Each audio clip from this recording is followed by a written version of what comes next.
নমস্কার বন্ধুরা, রিঙ্কি কিচেনে আপনাদের স্বাগত জানাই। আবার একটা নতুন রেসিপি নিয়ে চলে এলাম। আজ করব করলার পুর।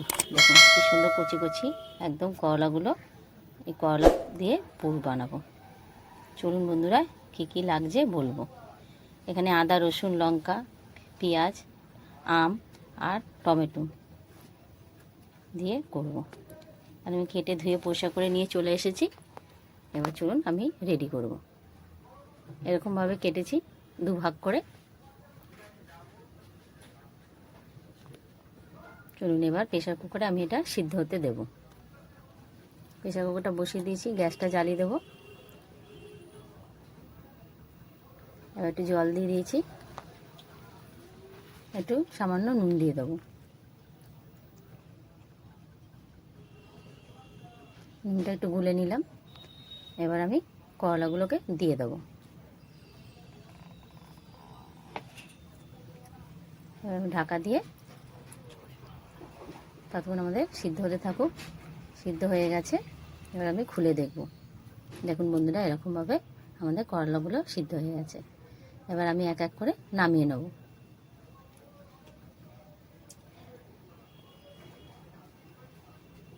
সব কটা এরকম এক এক করে নামিয়ে নেব।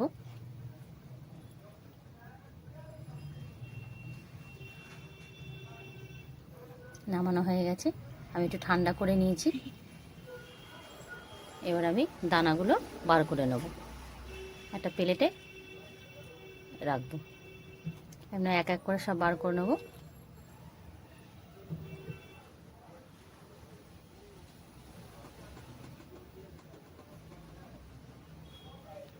সব কটা এরকম বার করে নিয়েছি, এই দানাগুলো সব বের করে নিয়েছি। এবার চলুন একটা আমি মিক্সির বলে ভালো করে সব মিক্সিগুলো আমি পেস্ট করে নেব। আমগুলো দিয়ে দিলাম, আদা, রসুন, লঙ্কা, পেঁয়াজ, টমেটো সব দিয়ে দেবো। ধনে পাতাটা পরে দেবো। এবার আমি একটু জিরের গুঁড়ো দেবো, আর একটু লাল লঙ্কার গুঁড়ো দেবো, সামান্য একটু জল দেব। এবার আমি ভালো করে পেস্ট করে নেব। পেস্ট করা হয়ে গেছে, এরকমভাবে পেস্ট। গ্যাসটা এবার জ্বালিয়ে দেবো।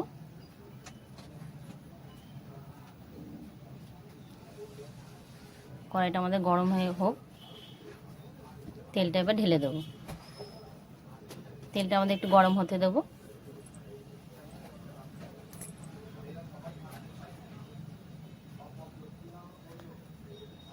তেলটা আমাদের গরম হয়ে এসছে,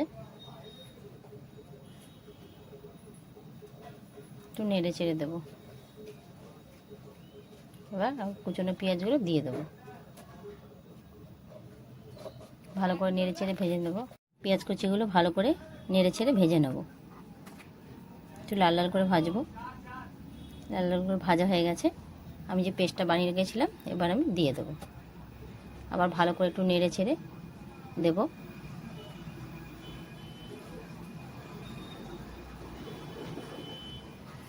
এবার আমি সামান্য একটু হলুদ গুঁড়ো দিয়ে দেবো, পরিমাণ মতন একটু নুন দিয়ে দেবো। ওর মধ্যে একটু নুন দিয়ে দিয়েছি। আবার একটু নেড়ে চেড়ে ভালো করে ভেজে নেবো যতক্ষণ না জলটা শুকায়।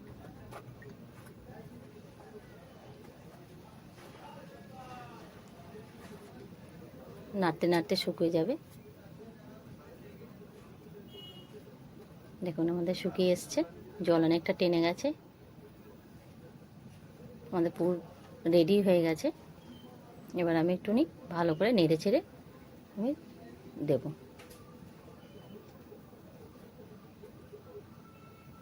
হয়ে গেছে, এবার আমি ধনে পাতা দিয়ে দেবো। ভালো করে একটু নেড়ে ছেড়ে এবার আমি নামিয়ে নেব।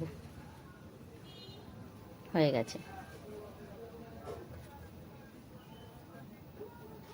পুরটা পুরো রেডি। এবার নামিয়ে নিয়েছি। দেখুন এরমভাবে হয়েছে। এবার আমি এক এক করে করলার মধ্যে পুরগুলোকে ভরে নেব।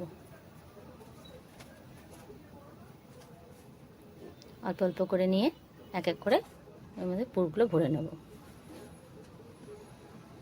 আস্তে আস্তে করে ভরবো যাতে ছড়িয়ে না যায়।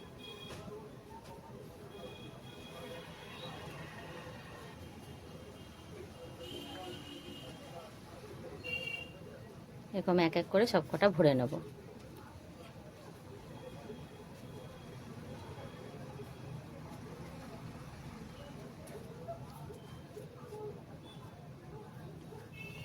সব কটা হয়ে গেছে।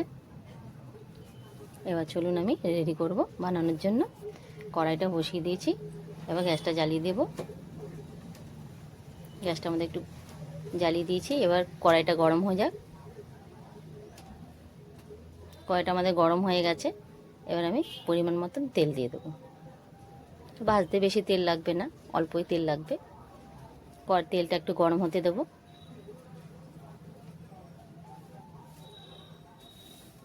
তেলটা আমাদের গরম হয়ে গেছে, একটু ভালো করে নেড়ে দেবো। এবার আমি করলার পুরগুলোকে আমি এক এক করে ছেড়ে দেবো। আস্তে আস্তে ছাড়বো, সব মুখগুলো তেলের উপরে রাখবো, নাহলে সব খুলে বেরিয়ে যাবে বন্ধুরা। আস্তে আস্তে সব কটা আমি এরকমভাবে দিয়ে দেবো। আস্তে আস্তে করে নেড়ে ছেড়ে ভালো করে মুখগুলোকে উঁচু দিকে তুলে দেবো।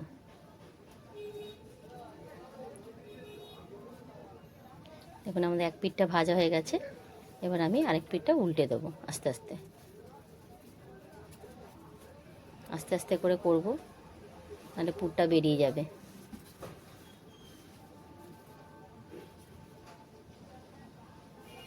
একদম আস্তে আস্তে করে করতে হবে। সব কটা উল্টে দিয়েছি, দেখুন দেখুন একদম পুরো লাল লাল, একদম পুরো লাল লাল ভাজা হয়েছে মুখের কাছটা। দেখুন একটুও বেরোয়নি, একদম আস্তে আস্তে করে করতে হবে বন্ধুরা। দেখুন হয়ে গেছে আমার করলার পুরগুলো। এবার আমি এক এক করে তুলে নেব।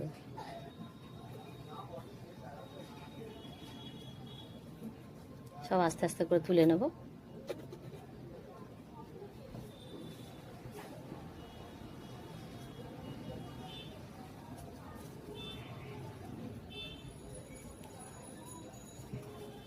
সব কটা তোলা হয়ে গেছে। তাহলে বন্ধুরা, আমার যদি এই করলার পুরটা তোমাদের যদি ভালো লেগে থাকে, একটি লাইক, শেয়ার, কমেন্ট আর সাবস্ক্রাইব করে দেবে। বন্ধুরা তোমরা ভালো থেকো, নমস্কার।